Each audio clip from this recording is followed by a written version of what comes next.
Winnie's New Rock Source 91X. That was Riots Revelry with You Don't Own Me. And the guys, Jon and Ty, are in the studios. How's it going, guys?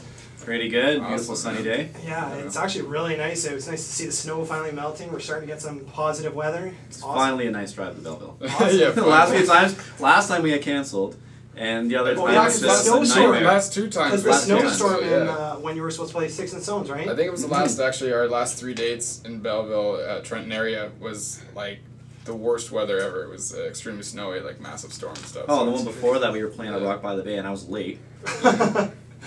Well, stuff happens, you know. Yeah, You can. Now, Ty, can you talk about exactly what we're talking about now, what it's like to play in the Belleville area, and also talk about your show tomorrow night in our hometown of Peterborough? It's awesome playing in Belleville, actually. We've had a lot of really great reception out here. A lot of fans kind of in the area seem to be coming from this area, especially thanks to you guys and 91X for playing our stuff and really helping us out there. And as for tomorrow, I'm stoked. Every time I go back to Peterborough, it's always a great time. I have a lot of my old friends there, and when I was in my old bands and that stuff back in the day, Peterborough was my stomping ground, right? So it always feels like I'm going home. I really look forward to playing the Red Dog tomorrow. It's going to be awesome. Awesome, awesome. Now, Jon, can you talk about a little bit about your new drummer, Joni Topier? I hope I said Johnny, that right. you got it right. Johnny? It's Johnny. Johnny? It's Johnny. Okay, and what he brings to the table that's different, how you discovered him, and how he became to be in the band. Okay, well, a long story short, Johnny used to play in another band, and Faint Reflection, right? yeah, we weren't. I wasn't planning to give them press or anything like that. But anyways, it is what it is. Sorry, maybe I should have. That's okay. That's all right. That's or something. There's no bad blood there. I mean, Fair minus enough. one member we won't even talk about. But Okay. anyways, Johnny played in that band, and then obviously, unfortunately, Alex, things were just working out with the demographics of where he lived and accommodating our schedule. That being said, I called up Johnny, and he was down for it. We had a couple rehearsals, and he's been a monster ever since. There's a lot of things new that he brings. It's unusual, but it's also kind of easy to adjust to playing to a click, which you never did. So hearing our songs being in time, being played live, is something that we never really experienced, because I mean, before we were kind of all over the map. Now everything's on time. The way he plays. It's great. It's just a lot of drum flair. He really gets into it. He hits those cymbals and all those other toms, snares, everything hard. So you actually really hear it. And obviously, too, that's not to take anything away from Alex. Obviously, Alex was Definitely a great part of your band. Definitely, I've seen him love him live, like and a you guys brother. are really good. Yeah, So. man. Love him Alex like is a a brother. really great friend of the band, and he's helping us out a lot. We love him. So. All right. So now we were talking about this a little bit earlier about crossing a line, maybe. Now, do you guys have any PG-related stories you could share with us? Now, Ty, you came into the studios and did an interview with me here last summer, although Jon couldn't make it, so it's your first time, but still shared some stories so that people know what they're in for the next couple of days.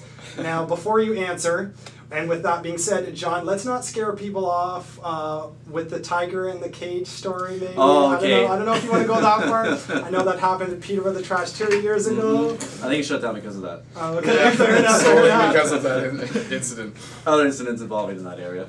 Yeah. So whatever story you want to share.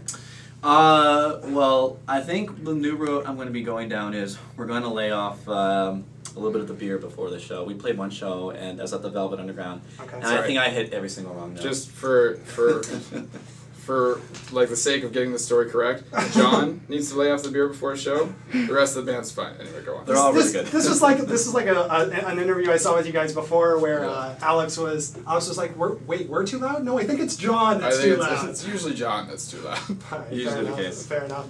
Now, what's other than your new music you were talking about earlier? What's next from Riots Revelry? What can we expect in the future? And is there anything else you want people to know about yourselves or the band? Yeah, we actually, a couple weeks ago, Tyler and I sat down with the guy who produced us before, Murray, who's actually working with him now on his solo stuff, and we kind of just went over a game plan, rather. What's going to happen is we're going to start laying down some tracks, working on, I don't even know how many songs, probably about 20, 30, however many songs they are, and just finding that one with the hook in it. Until we find a single, until we find a hit. Until we find the go on, until we find the hit. He's been itching to write a rock record. He's done very well for himself. And this is the next chapter that he wants to step into. Awesome. Well, first of all, I want to give a big thanks and a shout out to everyone helping out for this event going on tonight. From Provisional Pro, TV Coach Co, who will be taping the event, the owner of Legends Pub, Corey and Paula Evans, for hosting the event, and of course the entire staff right here at 91X. You can check out tour, music, and tons of info about Riots and Revelry online on Facebook, Twitter, and YouTube. You can find their music online. And you can head over to their website at riotsandrevelry.com. So come on out to Legends Pub tonight, just over the Bay Bridge through the lights, and it's in the Strip Plaza on the right-hand side. Tickets are $7 at the door, with doors opening at 7 and concert kicking off at 8 with Riots and Revelry opening an acoustic set and playing alongside Goodbye Gorgeous, Blue Suit Jacket, and headliner Ravenscoat. Thanks for coming in, guys, and can't wait to see you perform again. Likewise, thank you for having us. Thanks for having us. Obviously, my first time seeing you will be my first time seeing you acoustically, and hope to have a better turnout from the last time you were in town. Although I don't think that'll be a problem. I hope so. That really turns out to be always pretty good time. It's hit and miss. Fair enough, fair enough. The music continues on 91X right after this.